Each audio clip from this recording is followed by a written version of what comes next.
Yan yung aking sinigang na bahi. Wala ko maisip na pangalan guys eh. Bahi, baboy sa kahipon. Tikman natin yung karne. Hop. Lambot.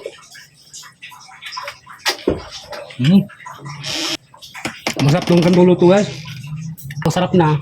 Nakatipid ka pa. Sa hugasin. Kung isa lang kawali mo, di okay na. Katipid ka pa na sangkap. Sobrang sarap pa. Okay guys, panoorin nyo guys kung paano ko ginawa.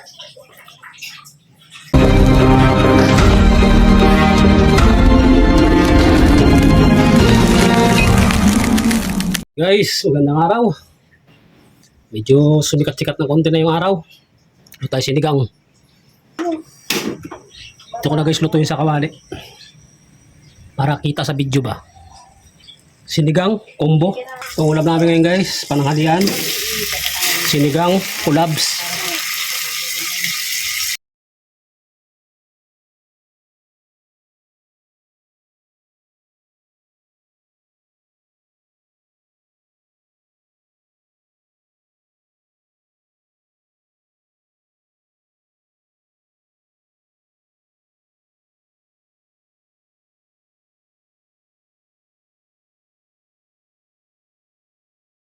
Total, uso ng mga kulabs. Yan. Kulabs din natin. Ating ulam.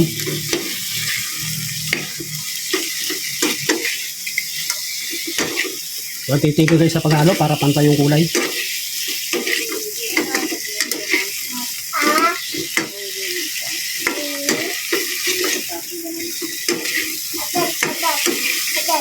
Kasi pag tinigil mo yung halo niyan, kabila. Iba ng kulay, kabila, hilaw pa. Ayan. Half cook lang ba?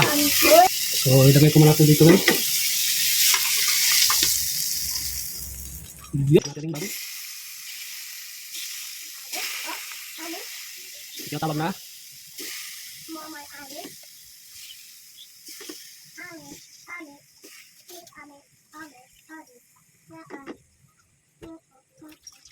Balik na rin lang natin.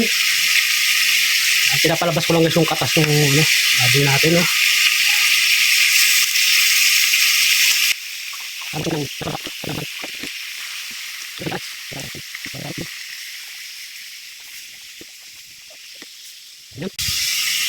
Yan guys, lumalagotok na. Titimpla lang natin guys.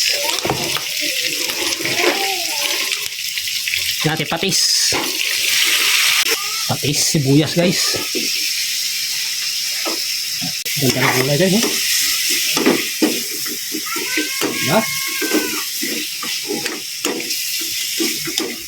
Parang medyo maliit yung kawali ko talaga. Ano tayo guys? Ano yung pambili? Malaki-laki sa akin ng konti.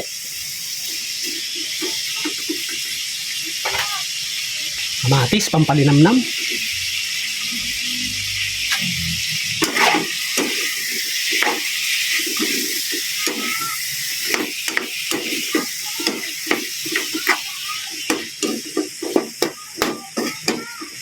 Itong bitchin, lagay tayo. Ayaw na pumatak eh. So, ganito lang guys. Tansyahan lang.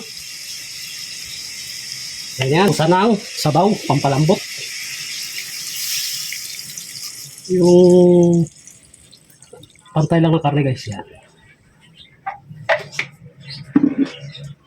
Yan na.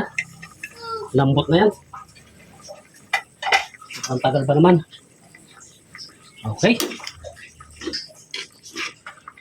Lagay ko na yung ating gulay. Ito muna guys, sitaw.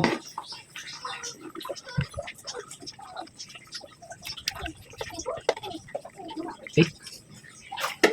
Check ko lang nga guys yung sabaw kung kulang sa alat. Mataba nga. Grabe guys yung creamy nung sabaw Sarap nung talaga na may dairy cream. Minuto ko to na may nagsiga ako ng hipon. Sabi ko ayos sarap ng lasa ng kulabs ng dairy cream sa sinigang Ayan guys, kukulabs naman natin yung sinigang na baboy sa hipon. Okay.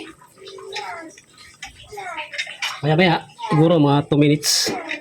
Saka natin lagay yung talong. Mahal ang gulay ngayon guys. Bibihira nga yung kangkong. Tsaka yung mga isda ngayon, grabe. Ginto ang presyo. Siguro wala talagang nanghuli ng isda gawa ng bagyo. Hintayin lang natin yan, lumambot yung ating, kahit medyo ano lang yung sitaw. Hindi naman ganong malambot. Guys, it's time na para sa talong naman.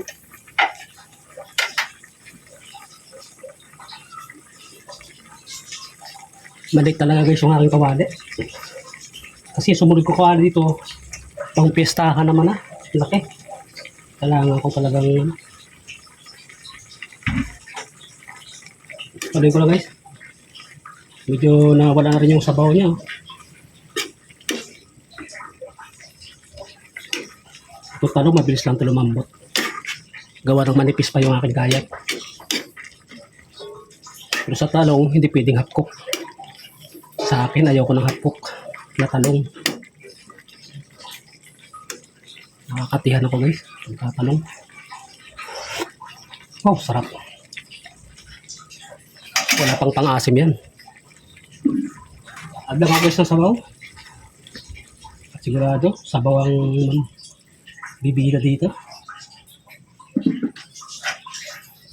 Malapit na yan.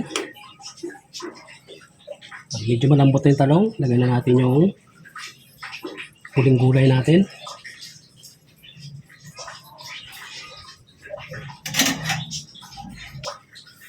Guys, okay na yan. Wala tayo mabiling bunga ng sampalok talaga guys. Naghanap talaga ako kanina. Meron dyan, hilog naman. So, powder na lang.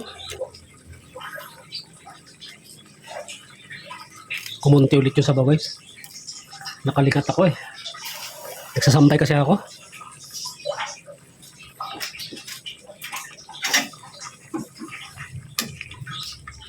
Yan. Sabagay, maliit kasi yung ating kawali eh.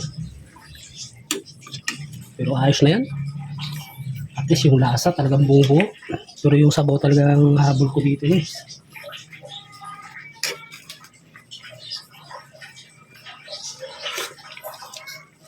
Wow, sarap guys. At gano'n ulit ako guys ng sabaw. At kubunti na naman. Kalingat tayo. Marami tayong sinasampay. Medyo sumikat kasi si araw eh. Ito na guys yung ating kulabs na hipon.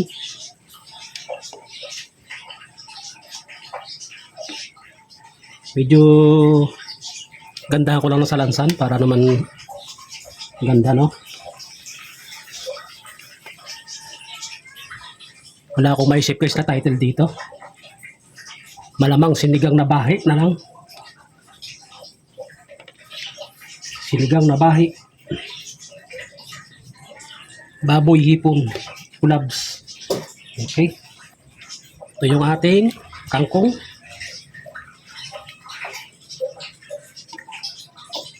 Ito guys yung kangkong. Napakakunti. Tsaka sa lapad ng palengke, 3 lang sila may tindang ganito. Hindi ka na makapamili. Kung napapanood mo itong aking video, guys, palambing. Pag nagustuhan mo, palike naman. Click nyo na rin guys yung notification bell para updated kayo sa mga susunod nating video. Guys, ako'y muling nagpapasalamat sa manonood. Malaking tulong yan guys. Okay guys, pa-subscribe na lang po. Kain po tayo. Bye-bye.